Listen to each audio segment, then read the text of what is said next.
Shalom, giving all praises to the Heavenly Father, Yahweh, Bahasham, Yahweh Shai, Bahasham, Rahahakwadash. Double honors to the apostles, the bishops, and the elders at Great Millstone who rule well. Peace and salutations as always to the elect. And I wanted to do this lesson, all right, before we go into some of the arguments that are being made about the beloved Apostle Paul, all right, who was ordained by Yahweh Shai, all right, to preach salvation among the Gentiles, whether the Israelites were scattered. I wanted to sort of give you an understanding through the Holy Spirit of his position. And, you know, as we hear these particular arguments being made by, you know, camps like the Sakari, you have to understand, all right, that these arguments were also being made in the scriptures against the Apostle Paul, all right, which is why, you know, there were a lot of back and forth, which will show you, because his position, all right, being sent to the Gentiles who were scattered among the heathen who were turning back to the Most High, all right, through the message preached through Yahweh Shai, all right, and Paul's ministry was a ministry of grace. So his position at times, as he's dealing with issues popping up among these churches, could seem to contradict, and ultimately we're going to deal with him. But we want to first tap into his perspective and why it would be this way, and show you that, you know, that which is then is now, the very same arguments that are being made against the Apostle Paul today, all right, were being made about him, all right, as we'll show you in the book of Acts. And this is why Peter had to write this. I know we keep bringing this scripture out, all right, but it speaks to the times that we're in, all right. And, you know, a statement that was made by the Sakari is that Paul's letters don't apply to, you know, the churches today, which is a damn lie, all right. When you read the book of Revelation, John the Revelator, you know, wrote those letters. Get that real quick. Let's get Revelation, the first chapter. All right, because we are an extension of these churches. All right, Revelation 1 and 4. John, to the 7 churches which are in Asia, grace unto you and peace from him which is, and which was, and which is to come, from the 7 spirits which are before his throne. Okay, so the 7 churches in Asia Minor, all right, Paul helped to establish some of those churches. As a matter of fact, when you go to the very next chapter, okay, there's a message that John writes to the church of Ephesus, all right, which is Paul, all right, wrote letters to Ephesus. He sent Timothy to be head over the church of Ephesus for some years to establish and help that church with some of the things that they were going through. So when you deal with, you know, the writings of the Apostle Paul, all right, all of these writings apply to us today. Okay, and we apply them, all right, as the scriptures say, through thy precepts I get understanding. Through the precepts, we go to the precepts to help us with some of the very same issues that we're going to be faced with here in Babylon the Great, as we are in a spiritual Greco-Roman Empire. And when you deal with who was ruling at the time that, you know, these churches were being established, all right, we're going to, you know, encounter some of the very same, you know, challenges in our church or churches, all right, that, you know, were coming about. All right, at the time you read the Romans, you know, Corinthians, Ephesians, you know, Philemon, all right, and so forth. You know, these letters, all right, the book of Timothy, all right, you know, to any head of a church, all right, you should read that, and it's going to offer you guidance that you can use to apply to your walk. All right, now everything may not apply to you and your particular church. All right, but we use those letters as guides, all right, to help us, all right, to establish churches as we are an extension of these 7 churches that were established in Asia Minor that these letters went to. And the Apostle Paul had his hand, all right, in traveling, all right, and helping to establish and keep up these very churches, all right, which as we read in the book of Acts, the 1st chapter, these churches would eventually extend to the uttermost part of the earth. You see, and that's over here in Babylon the Great, all right, where the apostles and prophets will be raised up, as well as scattered throughout the 4 corners of the earth. You have what? Churches, which are an extension, all right, of the churches of Yahushua that were established, which the Apostle Paul had his part, all right, in going and preaching among the Gentiles, all right. And his standpoint, as you read his letters, all right, dealt more with grace, the ministry of grace, all right. When you type in grace in the scriptures, all right, as we'll just get this in the book of John real quick. We always get this, but you'll see the word grace, all right, is used more in Paul's writings than any other part of the book. Why is that? All right, because he was set, all right, to go and preach grace among the Gentiles. And what is grace for us Israelites? All right, we know that John the Baptist, all right, his name means what? Yawachanan or Yachanan, all right, the Most High has graced, all right, which grace is ultimately a period that we have, all right, to walk by faith, all right, where ultimately we're not held to the stringent technicalities of the first covenant, all right, to be entered into the second covenant, all right. But this was never, all right, a gospel for us to do what the hell we wanted to do, all right, and live like wild beasts.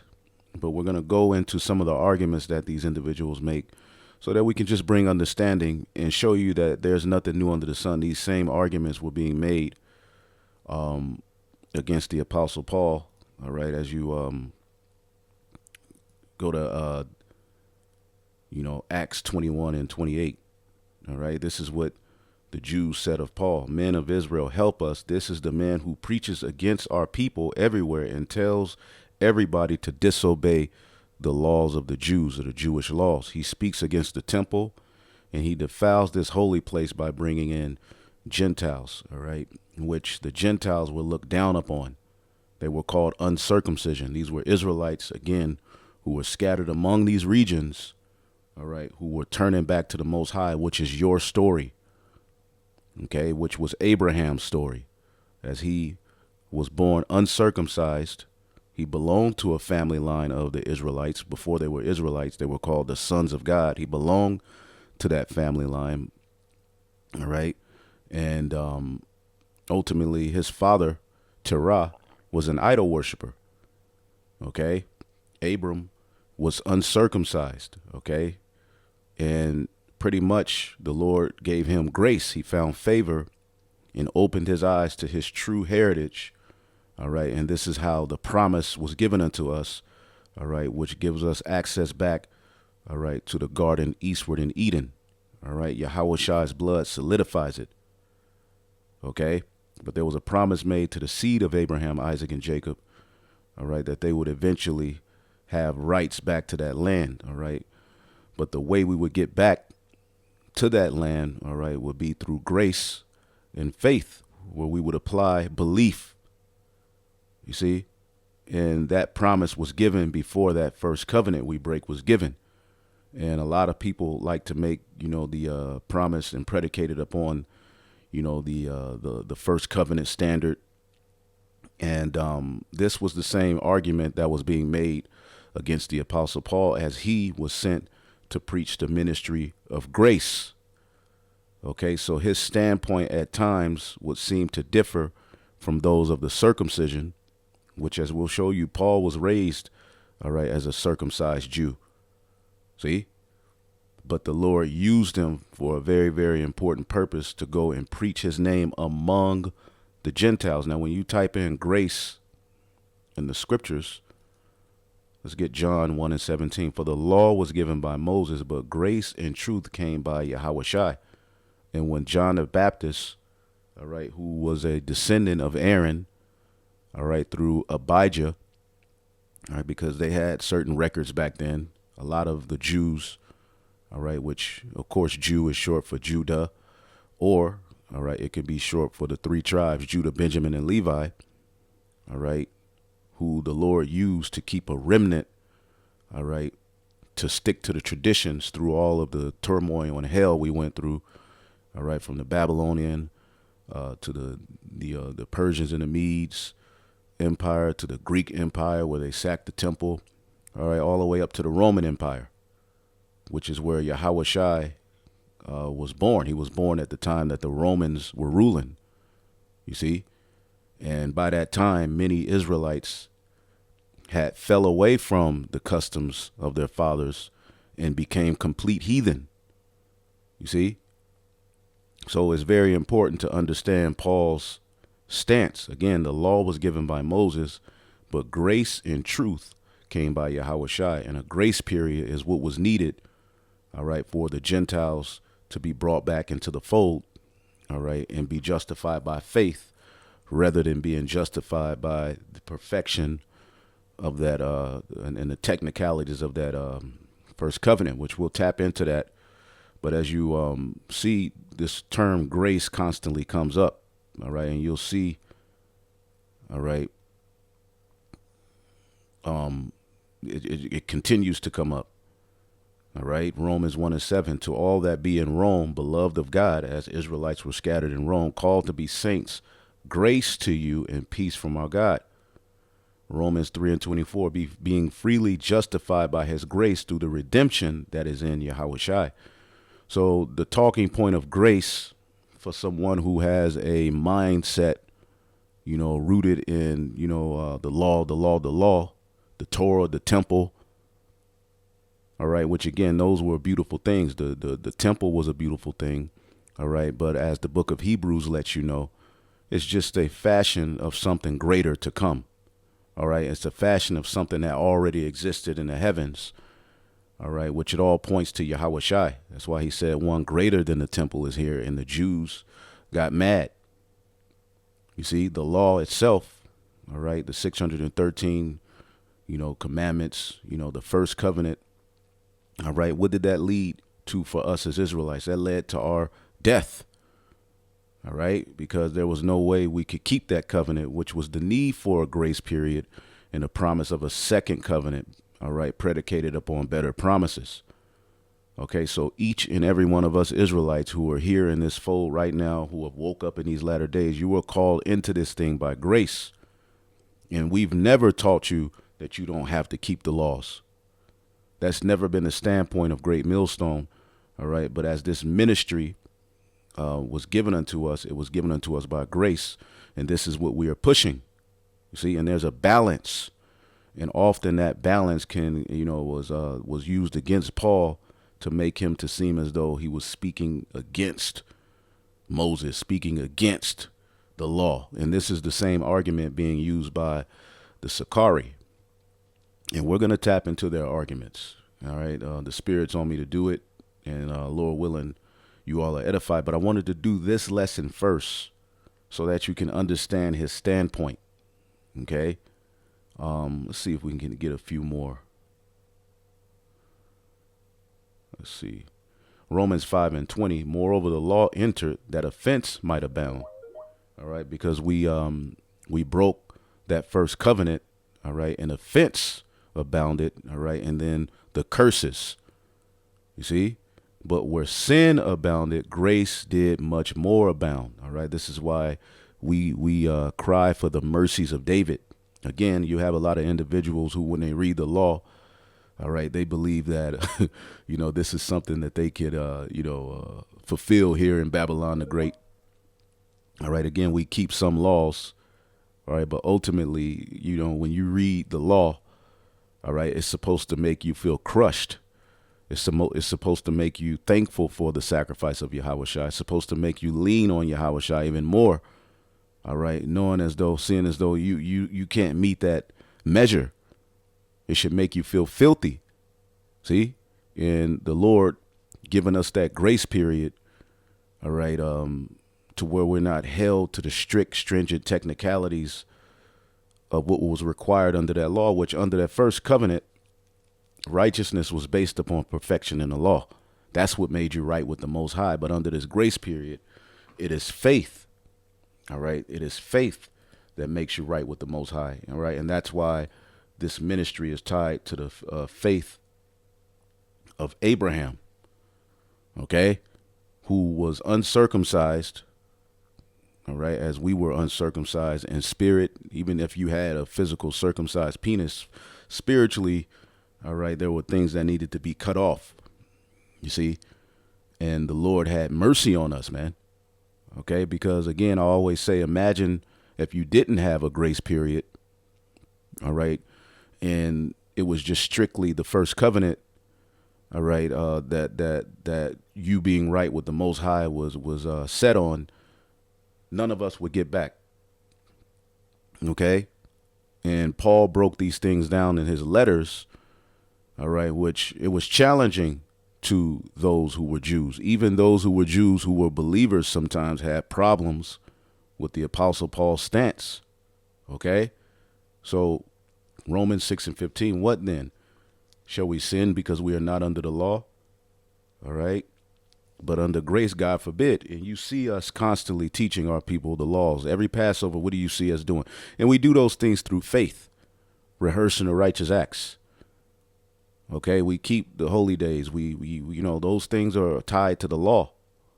All right, we don't eat unclean food. Although we know in this society, everything's unclean. Everything's offered to idols, which we're going to deal with that as well. All right. Even so, Romans 11:15, at this present time, there is a remnant according to the election of grace. See? And if by grace, then it is no more of works. All right. And you have these individuals pushing this notion that they can be saved by their own righteousness, what they do.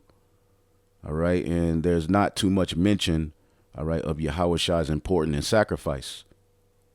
All right. They even boast of the Levitical priesthood being established in the kingdom, which shows you they have missed the mark. All right. There's a veil over their mind, as the scriptures say in the book of Corinthians. When Moses is read, they're reading it, not understanding how it all pointed to Yahushai. You see, otherwise grace is no more grace. But if it be of works, then it is no more of grace. Otherwise work is no more work. And this was the argument. This is why he constantly had to go through these things, because his ministry of grace. And as you see, grace is mentioned by the Apostle Paul so many times. All right. Galatians 2:21, I do not frustrate the grace of the Most High, for if righteousness come by the law, then Hamashiach is dead in vain. All right. So Apostle Paul's ministry, all right, of grace to the scattered Israelites. As a matter of fact, let's get Galatians, the first chapter, real quick. All right. And if you all think it's okay for an individual to mock Paul, but then use Paul to get money, all right, use Paul to cut women when it's, beneficial to them, use his writings, but overall push the notion that he doesn't have authority, then okay, then go ahead and follow that. All right. But real quick, let me see what I'm looking for here. Okay. Let's see here. Galatians 1:1. Paul, an apostle, not of men, neither by man, but by Yahushai, who said he was a chosen vessel. All right. And God the Father, who raised Yahushai from the dead. Unto all the brethren which are with me, unto the churches of Galatia, grace and peace be unto you from God the Father and from our Lord Yahushua HaMashiach. All right. And he's speaking to Israelites who gave himself for our sins, because it was Israelites who had broke that covenant. And as a result of that covenant, what happened? All right. They were scattered. OK. And the Apostle Paul, as he says, he's Paul of Tarshish. Let's get that real quick. Acts 21:39. But Paul said, I am a man which is a Jew of Tarsus. All right. Which is in, I believe, southwestern Asia, Turkey. Okay. A city in Cilicia, a citizen of no mean city, and I beseech thee, suffer me to speak unto the people. So Paul was a Jew raised in Tarshish, which is a result of a scattering. You see? As a matter of fact, let's see if we can pull up the map. All right. And this is, these different regions. All right. You had particular Jews who stuck to the traditions, but you had a lot who fell away. Okay. So you can see, let's see here. Tarshish is right there. All right. And if you had a bigger map, all right, you go further down south. All right. And Israel is below Syria. All right. The land of Israel as you keep going down south. So this was a scattering. All right. These Israelites were scattered. As you see, Bithynia, Galatia, Cappadocia. All right. Remember, it was told to the Israelites they would be scattered. Okay. Among the heathen. Leviticus 26:33, and I will scatter you among the heathen. All right. And I will draw a sword after you. All right. Among the heathen is a big time biblical narrative. Deuteronomy 4:27. The Lord shall scatter you among the nations. Few of you shall be left among the heathen. All right. And as you keep reading, this is a common theme. All right. Thou hast Psalms 44:11. Thou hast given us like sheep appointed for meat. Thou hast scattered us among the heathen. Among the heathen. And see, what was going to happen is that among the heathen, all right, there would be Israelites that would say among the heathen, Yahweh reigneth. See? Psalms 106:35, but were mingled among the heathen and learned their works. All right? Psalms 106:47, save us, O Yahweh, gather us from among the heathen. All right? And it's all over the Bible, among the heathen. All right? And the promise is that the Lord is going to, all right, Ezekiel 36:24, will take you from among the heathen and gather you out of all countries and bring you into your own land. Okay? And that's what's happening here. So among the heathen, all right, is a big time standpoint. All right. Now, Paul being from Tarshish, all right, which, again, this is a result of a scattering. All right. What happened is the Lord, among these nations that we were scattered here, he left particular Jews, all right, of the circumcision to stick to the traditions. And we know this particular region here, Tarshish, was conquered, all right, by Antiochus, all right, of the Greek Empire. And this is why Paul spoke Greek, okay? Not that he was around when Antiochus conquered it, all right, but among this nation, all right, people spoke Greek. This is 2 Maccabees, the 4th chapter, and the 30th verse. While those things were enduing, they of Tarshish and Malos made insurrection because they were given unto the king's concubine called Antiochus. So Antiochus, all right, gave these particular regions to one of his concubines, all right, and the Jews that were there, were pissed off, or the people that were there were pissed off. But if you go into it, all right, Tarshish is one of the areas conquered by Antiochus during the reign of the Greeks. Okay, so there was a heavy portion of Jews scattered here that spoke Greek. Now, a lot of them fell away, all right, but many of them didn't, all right. And in the scriptures, they're called the Grecians, all right. These were Jews who stuck to their traditions, but they knew how to speak Greek, all right. So Paul was one of those. As a matter of fact, let's type in Grecian, all right. Let's see if we can look it up here.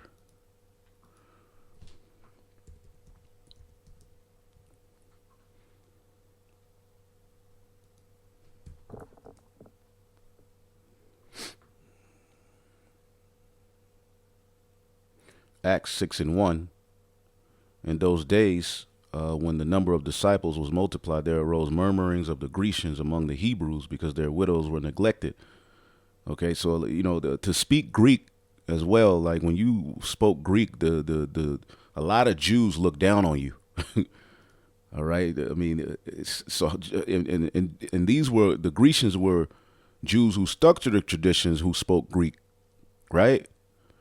So imagine those who spoke Greek who fell away from the traditions. How were they looked down on? Okay. The word Grecians, Hellenistes, all right. One who imitates the manner and customs of worship of the Greeks. All right, which you do have the Hellenized Jews who fell away to the customs of the Greeks. All right, but ultimately in the New Testament, Jews, all right, which the Jews are the ones who stuck to the traditions, those of the circumcision, born in foreign lands speaking Greek. See, born in foreign lands speaking Greek. All right, and Paul's one of those. You see, so the Lord, all right, although before Paul woke up to the truth, he was persecuting the Jews, all right, but the Lord blinded him and knocked him off of his horse, which was spiritual. He blinded him, all right, so that he may see. Okay, so and Paul breaks down his whole walk. As you read Acts, 20 through the end of the chapter, you can read that, as we'll go into some of it. To show you. So the Lord used him because there were many Israelites scattered in these regions who spoke Greek. Okay? So the Lord would use Paul as a vessel, as we read here. Let's get Galatians 1:16. I start at 15. But when it pleased the Most High, who separated me from my mother's womb and called me by his grace, to reveal his son in me, that I might preach him among the heathen. See? Immediately I conferred not with flesh and blood, all right, among the heathen, to preach him among the heathen, because many Israelites were scattered among the heathen, among the Gentiles. Okay? So, again, Paul's position in ministry of grace, a lot of times, all right, it frustrated many of those who were raised as Jews, because his position, all right, and his talking points had to come from a position of grace at times. Every situation that you're faced with in your captivity, you're not going to be able to apply the law. You're going to have to apply, all right, walking in the Spirit, which is ultimately what we're coming back into. All right, like at the time of Adam, we didn't have a law book. It was just something we did. All right, and here we are, all right, getting back into that mindset to where we just walk in the Spirit. We don't need to see something physically, okay, to know to be obedient. It's just a way. Okay, this is the book of 2 Peter 3:16. Okay, as also, I start at 15. And account that the long suffering of our Lord is salvation, even as our beloved brother Paul also, according to the wisdom given unto him, have written unto you. And also all his epistles, not some of them, right? Speaking in them of these things, in which are some things hard to be understood. See?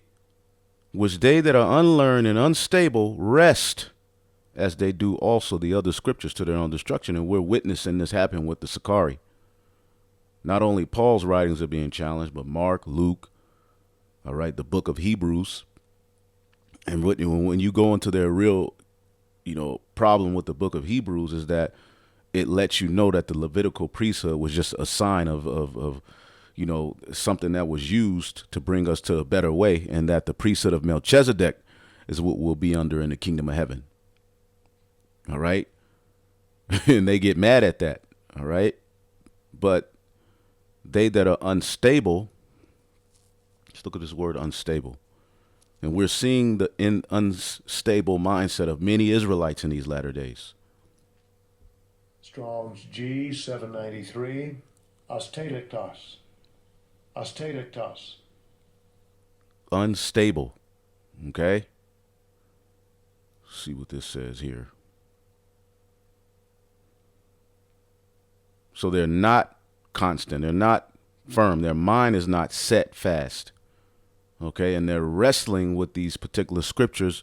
All right, and the thing is, what's happening with the Sakari is that they've went amongst these particular debating groups. They've went amongst these particular Israelites, and they've these not Israelite, well, people who call themselves Israelites, but they may believe in all kind of other philosophies. They went amongst the Kemetic community, and they started debating with some of these Edomites and this, and as they've come across particular information, all right, in their mind, the apostles never taught us this. You see? And they look at it as, because they never heard it, the apostles don't know this, so they try to use it as a means to one up. All right. And what has happened is that they have lost the faith. Okay. They could actually be great teachers if they just stuck to the simplicity of Yahushua. All right. But all men have their story. All right. And all of that tough talk. All right. Leave it at the door, man. You're not going to hit nobody. All right. Calling brothers pussy and this and that. Hey, bro, at the end of the day, we're going to keep it about the scriptures, man. But truly, your ego is hurt. And you look bad. This is why you have to do like the as we're going to show you the Jews did against Paul. They try to get the crowd to turn against you. All right. By bringing up things that have nothing to do with the argument and making it to seem as though you hate the Levitical priesthood. You hate the temple. Throwing out these accusations to make people listen and say, oh, my God. And some will fall for it. And we're not mad. Okay, you're wrestling with the scriptures. You're unstable. Okay, streblo, to twist, to turn away, to torture. All right, metaphorically, to pervert. All right, of one who wrests or tortures language in a false sense, man. And that's what y'all are doing with the scriptures. All right, using them for your own benefit, even going into the law and try to twist it to make it seem like we're blatantly telling Israel to break the law. And we'll deal with those things. All right. But again, we wanted to do this lesson to give you the standpoint, because you have to understand that all of these Israelites were scattered, right, in these particular regions. All right. The Lord's, as the disciples started to preach, a lot of these Israelites from among the heathen started to turn to the Most High. Okay, so the talking point couldn't be as though he was speaking to one of the Jews. As a matter of fact, what's that scripture? I became a Jew. Okay, because these guys act like they were raised in the customs. You an Israelite in America that need mercy just like me. All right. And walking around with your fringes on don't make you, all right, the keeper of the law. You have to actually do the things that are associated with wisdom, because many people with fringes do the damnedest things in Israel. You got people with fringes saying we don't know the name of the Lord, but they have a name in Hebrew. People with fringes promoting the jab. People with fringes with bottle girls at their Passovers dancing, and people with fringes auctioning off men and women for marriage at Passovers. All right, people with fringes talking about the miracles don't exist. So clearly the fringes ain't the answer. It's about your mindset towards what we've been presented with in these latter days. It's about being a Jew inwardly. All right? Which you Christians who try to take Paul's writings to make them mean all other nations as well, you're wrong. But we're dealing with, all right, those of the flock, the Israelites. 1 Corinthians 9:20. Unto the Jews I became a Jew, that I might gain the Jews. Unto them that are under the law, as under the law, that I might gain them that are under the law. All right. You had particular Jews, even that believed in Yahushua, that are very strict about laws, traditions. And this caused, friction between them and Paul at times. It caused friction in the book of Acts, the 15th chapter, to where they had to have a council. Okay. And to them that are without the law, as without the law, being not without law to God, but under the law of Hamashiach, which is grace, that I might gain them that are without the law. Okay, this is speaking of those who are being brought in by grace. All right, because remember, the Jews remain faithful. All right, you have to know the history. After Solomon's kingdom was rent, all right, we turned into northern and southern kingdom. Okay, remember, the northern kingdom eventually went into the Assyrian Empire. Okay, it was the southern kingdom, which is Judah, Benjamin, and Levi, all right, who went into the Babylonian captivity. Okay, and then they went into the the Medes, the Persians, all right, where they rebuilt the temple, the Persians and the Medes.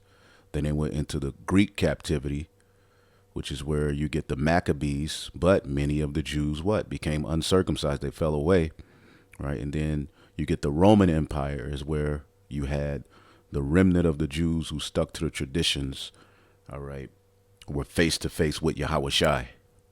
Some of them followed him, many of them didn't. All right, this is Hosea 11 and 12. Ephraim, the northern kingdom, compasseth me about with lies, and the house of Israel with deceit. But Judah yet ruleth with the Most High, and is faithful with the saints. Even when you look at the kings of Judah, all right, about close to 7 of them did good. All right, whereas when you go to the northern kingdom, none of those did good. Jehu did okay. All right, but it was Judah, Benjamin, and Levi, or the kingdom of Judah, all right, who primarily stuck to the traditions, leading all the way up to the Roman Empire, where you had our people scattered among these various different regions, you see. And as these churches started to get established, all right, because when Yahweh Shai first came on the scene, all right, the tents of Judah had to be raised up first. He first went and picked from among the Jews, his followers, Peter, James, John, Andrew. All right. When Yahweh Shai saw Andrew, he said, behold, an Israelite indeed, in whom is no guile. These were all Jews. All right. John the Baptist, though he wasn't one of the 12, he was a Jew. He was born a Jew. He was of the tribe of Levi, but guess what? He was circumcised the 8th day. His family were in the temple. These were Israelites of Judah, Benjamin, and Levi who stuck to the traditions, man. You see, but eventually the word of Yahweh Shai would start to be spread among these regions. And you also had Jews here who stuck to the traditions. And as these churches were being raised up, all right, they gave these churches hell. All right, now real quick, let's get the book of Galatians, okay, the 2nd chapter. And I'll just get to the point. Galatians 2 and 6, Galatians 2 and 5. But contrariwise, when they saw that the gospel of the uncircumcision was committed unto me. All right, what is uncircumcision? All right, not being raised in the laws. Let's get Romans 2 and 25. All right, for circumcision verily profited if thou keep the law. All right, but if thou be a breaker of the law, thy circumcision is made uncircumcision. And when you get Maccabees, all right, what happened? All right, we always go to this, but it's good to continue shoving it in your face, in the spirit. Pause. It's good to continue, putting this out to the forefront that many of the Jews, okay, joined themselves to the heathen at the time of the Greek captivity, which was before the Roman captivity. Okay, so they did the ordinance of the heathen. Okay, in verse 15, and made themselves uncircumcised and forsook the holy covenant and joined themselves to the heathen. All right, by following, all right, the religions of the heathen. All right, so they went into that Greco-Roman lifestyle and just completely fell off, but there were always a remnant. All right. In this story, the Maccabean Empire, headed by Mattathias, he had a son named Judas and other sons, and they stuck to the traditions, and others joined themselves to them. You see? So as, Yahweh Shai came on the scene, again, he gathered from amongst the circumcision, but eventually, all right, the word would be spread to the uncircumcision, all right, and it was Paul, all right, who was sent as the head of that mission, all right, Barnabas as well with him and others. So Romans 2:25, for circumcision verily profited if thou keep the law, but if thou be a breaker of the law, thy circumcision is made uncircumcision. Galatians 2:7, but contrariwise, when they saw that the gospel of the uncircumcision was committed unto me, as the gospel of the circumcision was unto Peter. All right, the ministry of grace was, all right, to be spread amongst the circumcision, all right, and the uncircumcision. It was just that Paul was sent to the uncircumcision. All right, and when you look up this word uncircumcision, yeah, they weren't physically circumcising themselves, but, all right, their minds, their spirits, all right, as it talks about the uncircumcised heart, all right, is the bigger issue. All right, the word. Strong's G 203, akrabustia. Akrabustia. Okay, of course, having a foreskin uncircumcised, but more importantly, their minds, their heart, as they say, a Gentile. Okay, a condition in which the corrupt desires rooted in the flesh were not yet extinct. Okay, so they were, still tied to the idols. Okay, they were still, tied to the wicked ways of the captivity. They fell away from the righteous way. All right, their fathers and mothers taught them these things, just like us. Okay. So the gospel of the uncircumcision was committed unto Paul. You see, for he that wrought effectually in Peter to the apostleship of the circumcision. That's why Peter and the rest of the 12, they pretty much remained in Jerusalem. The same was mighty in me towards the Gentiles. The Gentiles are the uncircumcised. And we did a video going into this term Gentile as it's been presented to just mean non-Jew or non-Israelite. No, that's not true. Ethnos, all right, is the word. And we always go into it. If you need that video, ask on the comment board or just look at the older videos and you'll see it eventually. And when James and Cephas, who's Peter, and John, who seem to be pillars, all right, perceived that the grace was given unto me, they gave me and Barnabas the right hands of fellowship that we should go to the heathen and they to the circumcision. All right. And it's all about those who are scattered among the heathen. Okay. Scattered among the heathen. Paul was doing what? All right. Revealing his son. All right. In Yahweh Shai among the heathen, man. There's various scriptures. All right. That go into this. Okay. Let's see if we can get a few. Ephesians 3:8, unto me, who am less than least of all the saints, is this grace given, that I should preach among the Gentiles the unsearchable riches of Yahweh Shai. Okay, so it's all about the among the Gentiles. Okay, and you had many Jews that had a problem with that. Many of those who were raised in the customs had a problem with that. Okay, now, again, these are the regions. All right, where the provinces where the churches were primarily established after they left from Jerusalem, Judea, Samaria, and so forth. Eventually, churches were established here. All right, and as you see, Galatia, Cappadocia, Ephesus. All right, Bithynia. All right, let's get 1 Peter. All right, the first chapter. Okay, he even wrote a letter to these churches. Okay, Peter, the head of the circumcision, is writing to the elect scattered. All right. 1 Peter 1:1, Peter, an apostle of Yahushua, to the strangers scattered throughout Pontus, Galatia, Cappadocia, Asia, and Bithynia. All right. Scattered. Let's look up this word scattered. Diaspora.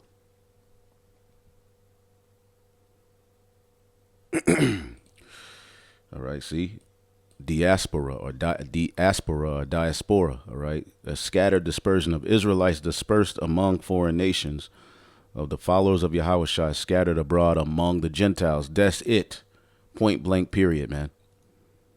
Elect according to the foreknowledge of the Most High, okay, the Father, through sanctification of the Spirit unto obedience and sprinkling of the blood of Yahushua, grace unto you and peace be multiplied. Grace unto you. Okay, so as these churches were being established, okay, many of the Jews or those of the circumcision, all right, they were catching feelings. They were pissed off at Paul's office. You see, they had a problem with it. And there were even times where believers on Yahushua who were of the circumcision raised as Jews, all right, had problems, all right, or issues with some of Paul's sayings. That's why Peter made it a point to warn them, or warn even us in this time, that look, Paul's writings, a lot of people are going to stumble over them. He was given a heavy portion. Okay. Let's get Romans, all right, 1:13. This is Paul speaking. All right. For I speak to you Gentiles, inasmuch as I am the apostle to the Gentiles, I magnify mine office. That was his office. You see, and as he's breaking down in this chapter, you know, many of the Jews rejected. Okay, I mean, there's so many instances. All right, we can go to Acts, the 13th chapter. Okay, where the Jews saw many of the Israelite foreigners coming in, and you know, they got pissed. They kicked, you know, they ran Paul and them out of the city. You see? Because many, you know, the Gentiles were believing on the word through faith. All right. But the Jews who were at one point face to face with Yahushua, they were still rejecting the message. Okay. Romans 11:11, I say then, have they stumbled that they should fall? God forbid, but rather through their fall, salvation is coming to the Gentiles to provoke them to jealousy. All right. We have many accounts of the Jews, all right, becoming jealous. All right. They were hurt. All right. They were mad, man. See if we can find a few here. There's one in Acts 17. Let's see if we can find it. Let's see here. And when you look this up real quick, when you just type in Jews, all right, it was many times where you see the Jews, right, Acts 13:45, but the Jews saw the multitudes and they were filled with envy. All right, the Jews stirred up the devout and honorable women and men. All right, and persecuted Paul and Barnabas. So you see these same arguments today. Okay? But again, some believed that were of the circumcision, some didn't. Okay? Acts 14:2, but the unbelieving Jews stirred up the Gentiles and made their minds evil affected against the brethren. They were going crazy. They were tripping. Okay? Acts 14:19, and there came certain Jews from Antioch and Iconium who persuaded the people, having stoned Paul, drew him out the city, supposing he had been dead. So they were going in, man. Acts 17:5, but the Jews which believed not, moved with envy, all right, took unto them certain lewd fellows of the baser sort, and gathered a company, and set all the city in an uproar, all right, assaulted the house of Jason, and sought to bring them out to the people. So this was a hardcore contention.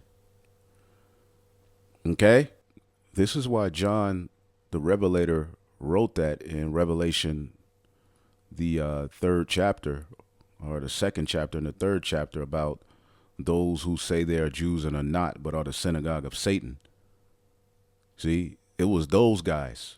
Now we apply it to those who are in the Holy Land, talking about they're the Jews, but really that was these niggas who were giving the church hell. All right, which over time some of them repented and became followers of Yahweh Shai.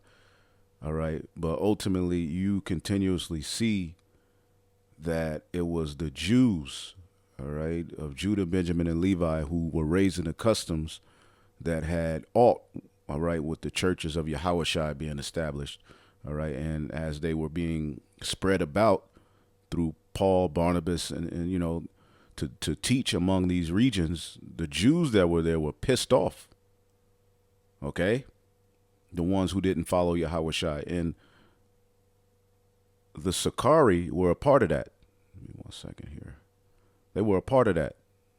When you go to the zealots, real quick, the zealots, all right, as you read here, you see this group here today calling themselves the Sakari, right? Now, the Sakari were zealots. They were not followers of Yahweh Shai. Okay, the zealots were a group of Jews who began to emerge as a religious political movement beginning in the 1st century CE. They strongly opposed Roman rule and turned on everyone, including other Jews who cooperated with Rome.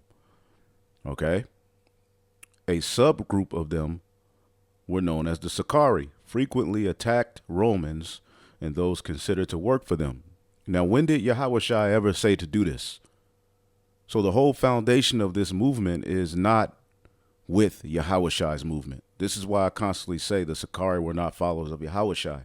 But as you see them in their lot, you see the mindset that they have towards the ministry of grace.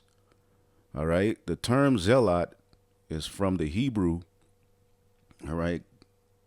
Kanai, those who are zealous on behalf of God. And you don't have to be, all right, wicked to be a zealot. All right. You can have a strong zeal in righteousness. All right. But their zeal led them to try to overthrow the Roman Empire, which was not prophecy. All right. We had to go through that Roman captivity. The Greek term was zelotes, all right, emulator, admirer, follower. In a modern day, zeal is applied to a person who's sometimes considered a fanatic or radical. All right. And the word radical just means going back to the roots. The Maccabean revolt by the Jews, all right, in the book of Maccabees in 167 BCE, drove out the Greek occupiers and established an independent kingdom of Israel. The Hasmonean family who led the revolt, all right, which they started to sell out, okay, which it goes back to Judah Maccabees and his father, you know, Mattathias. All right, but that's the history. You have to read 1st and 2nd Maccabees. The Hasmonean family who led the revolt combined the office of the kings that of the high priest at the temple in Jerusalem. All right, and you see a lot of these videos going back and forth over will there be a third temple in the kingdom, the temple this, the temple that. These are the same arguments that were going on back then. When you read one of the reasons, one of the chief priests in them had a problem with Yahweh Shai is he was like, you say you're going to destroy the temple. You see, so again, when you see these back and forths, you have to understand that this is your chance to see the church of Yahweh Shai go against, all right, the detractors, man. It's nothing new. Not everyone was happy with the Hasmonean rule. The kings of Israel were to be from David's tribe of Judah, while the high priest had to descend from Zadok, all right, who was the high priest at the time of Solomon, but the Hasmoneans could claim neither line. This is when various groups of Jews formed sects or camps within the religious body, all agreed on the basics of the law of Moses and the books of the prophets, all right, which is, this is basically what Sakari, Alazar, and Hakak, this is basically what their, stance is, okay? And when you listen to them, basically they're those men coming back. Okay, the dominating difference was the ability to live in this now cosmopolitan Greek culture and yet retain the identity markers and traditions of the Jews. One of the such groups was the Zealots, the Sicarii. All right, which when you the Sicarii were just one sect of the Zealots, but when you go to that word Sicarios or Sicarii, all right, they were assassins, one who carries a dagger or short sword under his clothing that he may kill secretly and treacherously anyone he wishes to. A cutthroat. So this is what they named their organization after. This is what their foundation is. It's not Yahweh Bahashim Yahushai. Okay, yeah, they believe in Yahweh. They understood that Yahushai walked, but really they weren't down with it. And you can read more about that, but as you read these arguments and back and forth the Jews were having with the churches of Yahushai, all right, the Jews that didn't believe, okay, you see now why these individuals are so pissed off, because Paul's office, all right, as ultimately we're reading here, his office was to be an apostle to the Gentiles, the Israelite foreigners, who were looked at by the Jews as sellouts, as a no people, as they turn their back on the nation. Okay? Let's see here. I'm going to jump to a point here.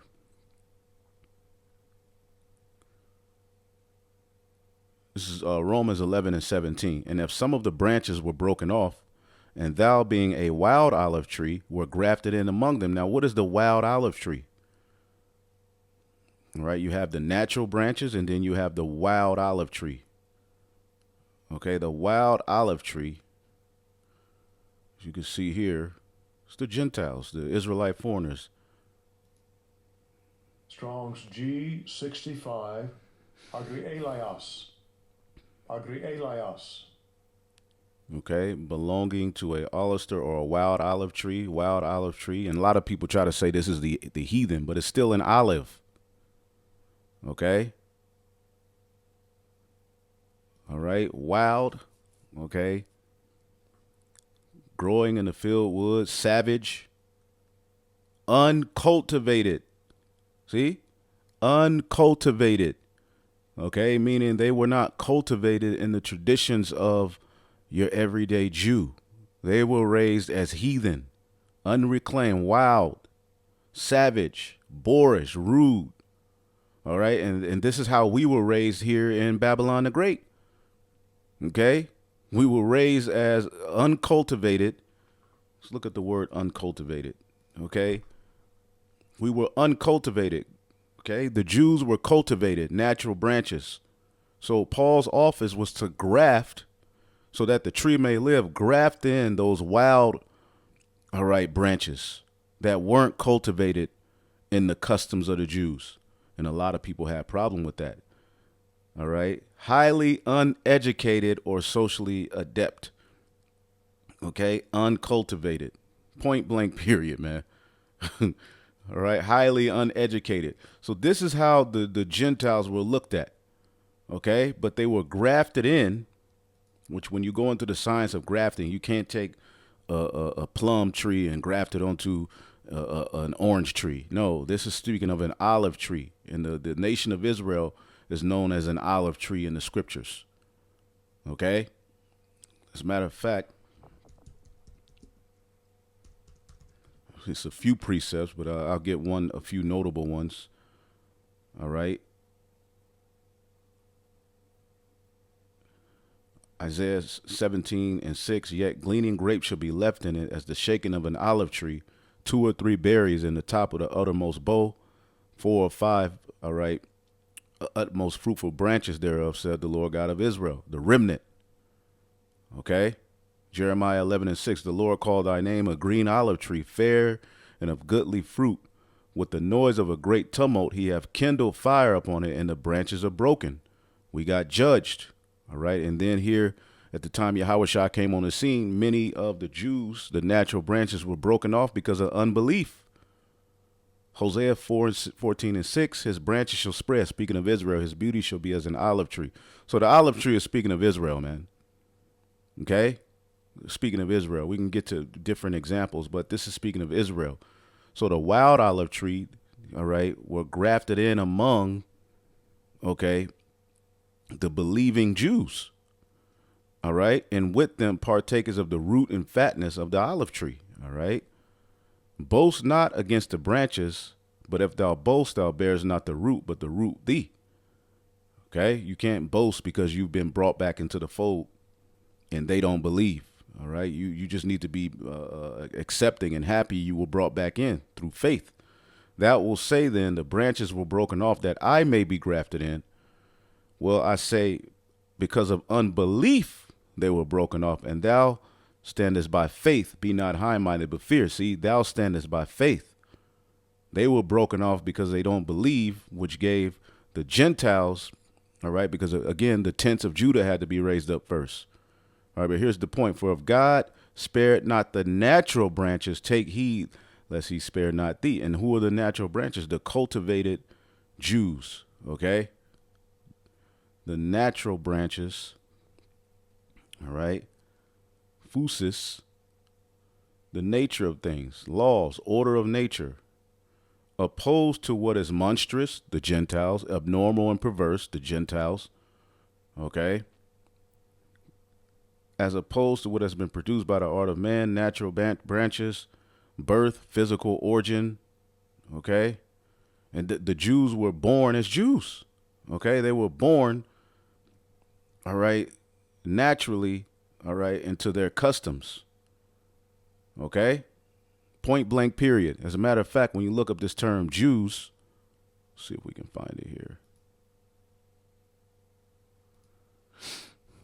Acts 23 and 27, and we're just touching the tip of the iceberg. There's so much we can go into, but I'm just giving you a quick understanding of why you see these back and forths, because that which is then is now. The word Jews, all right, or Yahweh Iodas, all right, Yahwadah in the Hebrew, Jewish belonging to the Jewish nation, Jewish as respects to birth, origin, or religion. Remember, in the book of Maccabees, all right, they didn't fall away from their father's religion. Okay? Verse 19 in 1 Maccabees 2, then Mattathias, the father of Judas Maccabees, answered and spake with a loud voice, though all the nations that are under the king's dominion obey him and fall away every one from the religion of their fathers and give consent to his commandments, yet I and my sons and my brethren will walk in the covenant of our fathers.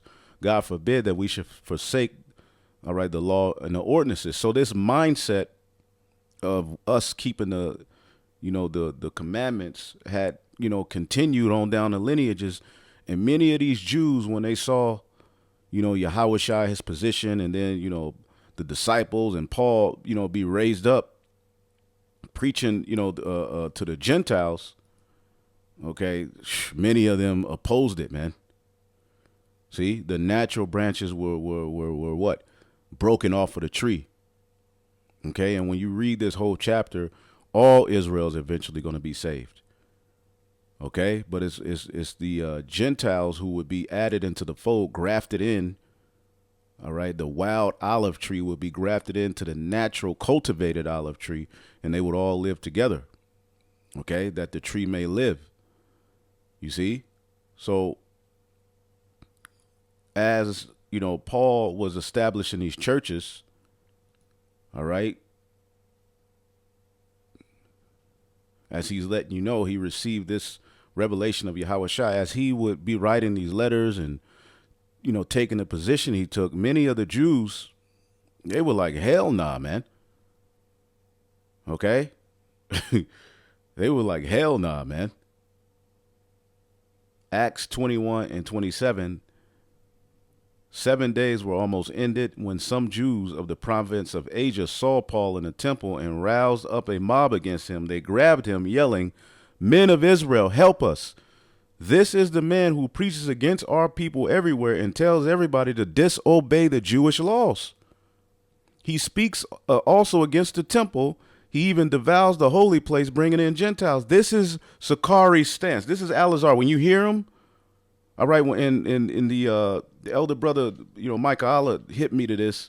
When you listen to Alazar, he's always trying to amp up the crowd against us, right? He's always like, y'all see this? Y'all hear this? We ain't got to wear the fringes, man. They're going to go kill you, man. The Lord going to kill you. This is those guys again. They're back. You see, they're saying that Paul is speaking against the laws. Okay, saying that's what they're saying. We're saying. All because we're saying that you ain't got to wear your fringes everywhere. It may not be beneficial to you. All because we're talking about the eating of meat, not partaking of the rituals with the whole idol thing. All right, which again, you better not eat halal meat. All right, but we're going to get into that next. But I just wanted to kind of bring this out so you could see Paul's position. Well, it was, the way he had to speak to these, this wild olive tree that was being grafted in. He couldn't talk to them and he couldn't write letters to them that were predicated, all right, upon the strict adherence of the first covenant. He had to approach things as they were scattered, just like me and you. We can't apply the hardcore law and the judgment of the law in every situation we're in. The best we can do is watch what we eat, okay? Change our mind, okay? Stop doing particular behaviors, take better care of our temple, separate from this world, all right? And live our lives to the best of our ability, but through faith in Yahweh Shai. Of course, you're going to use the laws, keep the holy day. We do that. But see, they are making it to seem as though we're preaching against the law. We hate the temple, right? And the people we're bringing in, all right, the Lord's going to kill them because they ain't got their fringes on everywhere. This is the stance that these individuals are bringing about. All right. And I'm just doing this video before we get into these points to let you know that which is then is now. And eventually they brought Paul to trial.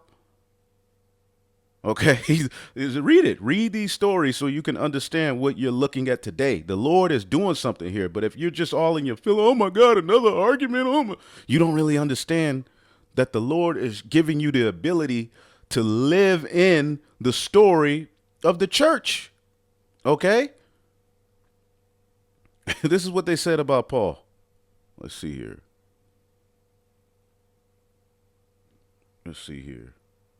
Hey, Paul was even getting, on the conscious community. Acts 19 and 26, that you had the conscious community back then. Into all of those Egyptian idols and gods and, the same thing. Acts 19 and 26. But as you have seen and heard, this man Paul has persuaded many people that handmade gods aren't really gods at all. And he's done this not only here in Ephesus, but throughout the entire province. He was messing up the conscious community money back then. Of course, I'm not just talking about the loss of public respect of our business. I'm also concerned that the temple of the great goddess Artemis will lose its influence. All right, the black woman is God. This magnificent goddess worshipped throughout the province of Asia and all around the world will be robbed of her great prestige. And at this, their anger boiled and they began shouting, "Great is Artemis of the Ephesians, the queen of heaven, Diana." You see, the black woman is God. See, we go around and you see us get on these camps. You see us get on the conscious community. You see us get on all of these things. This is why they hate us. We're messing up their money. We're messing up their business. Acts 24 and 5. We have found this man a troublemaker who is constantly stirring up riot among all the Jews over the world. When we do these videos, they're looking at us as troublemakers. Not too many people is checking the Sakari like that. You'll have people do a few videos against them. All right. But when you look at, IUIC ain't gonna say nothing. ISUPK ain't gonna say nothing. Priest Danyala and them ain't gonna really say nothing. Okay. Shakya and them said something recently. He got a church, Deacon Shakya, who used to be with IUIC. I seen him do a video defending the Apostle Paul. You're not gonna see Watchmen for Israel doing no video saying that Al-Azhar and them are going off like that. Okay, look at all of the different camps. All right, the camps who are really stirring things up is the great millstone and those who come under that banner. All right, even if they're not named Great Millstone. All right, even if they don't give double honors, they may be mad, but ultimately they still teach the right doctrine for the most part. It's those who are really stirring things up, and the wicked Jews, they were mad, man. Furthermore, he's trying to desecrate the temple when we arrested him. See, this is how they look at us. Okay? Acts 21:21. But the Jewish believers here in Jerusalem have been told that you are teaching all the Jews who live among the Gentiles to turn their backs on the law of Moses. They've heard that you teach them not to circumcise their children or to follow other Jewish customs. You see? Now, Paul didn't say don't do it as far as circumcision. He just said basically if you're not circumcised, that don't mean you can't be saved. Which that ran a lot of the Jews, even some of the Jews who believe hot. Here we're reading in Acts 21, this was believing Jews, okay, but who believed on Yahushua. He's talking to James here, and even James is like, look, man, the Jews go give us hell, man. You got to do something to let them see that you do believe in the law. So this was a very, very tense environment, okay. Acts 6:13, lying witnesses said, this man is always speaking against the holy temple and against the law. All right. We have heard him say that Yahushua of Nazareth will destroy the temple. So again, listen to the arguments that these guys are bringing. When you see their mindset towards the ministry of grace, when you see their mindset towards what we're saying and these back and forths about the law and all of these various different things. I'm the chief priest. You got to listen to me. Paul went through all of that. Right? There was a point where one of the high priests told somebody to slap Paul, and Paul cursed him out like, motherfucker, who the hell is you? Nigga, you go get you. But they had to remind, hey, that's a high priest. And Paul was like, oh, damn, let me chill.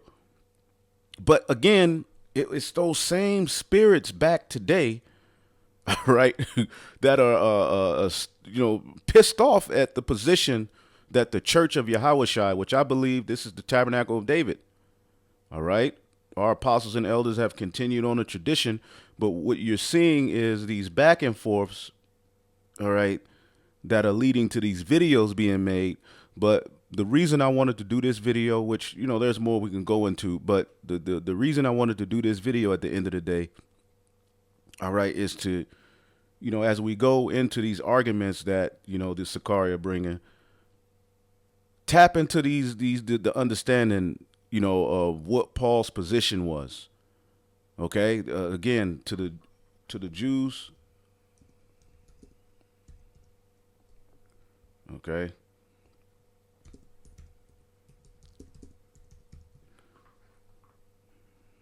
See if I can pull that up again. And again, they're twisting Paul's writings to mean something that he doesn't mean, because really they don't have the spirit. Let's read this in the NLT.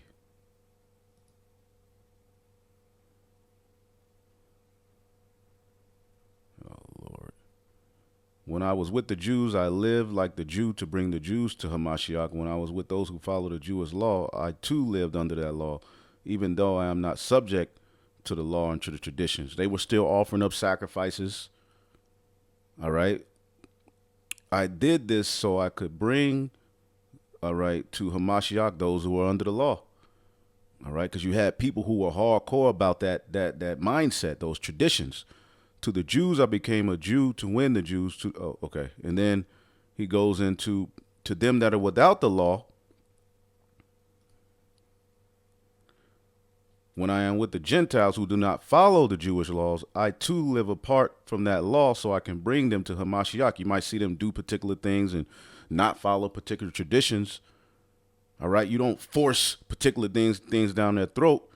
all right, knowing that they believe on Yahweh Bashim Yahushai, but they come from a different background as the Jews.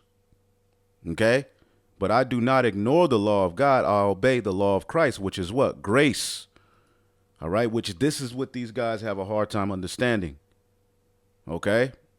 So, and I do this for the gospel's sake, that I might be partaker there with you. Okay? And it's not that he was with the Gentiles partaking in wicked sacrifices, doing evil. All right? But there's a different way that he had to approach them, that he had to address them, different issues that they came with. He had to approach it with balance. You know, like he said, he gave the advice that every man have one wife. That's great advice. But the law, technically, you can have more than one woman. But when you do that, you start to have trouble in the flesh. And boy, oh boy, don't we know? So that he gave good advice in some of his writings. He had to speak in the spirit. He had to come from a perspective of grace. Okay. And, to a lot of people, they're teaching that Paul is against the law and this and that. No. Okay. So,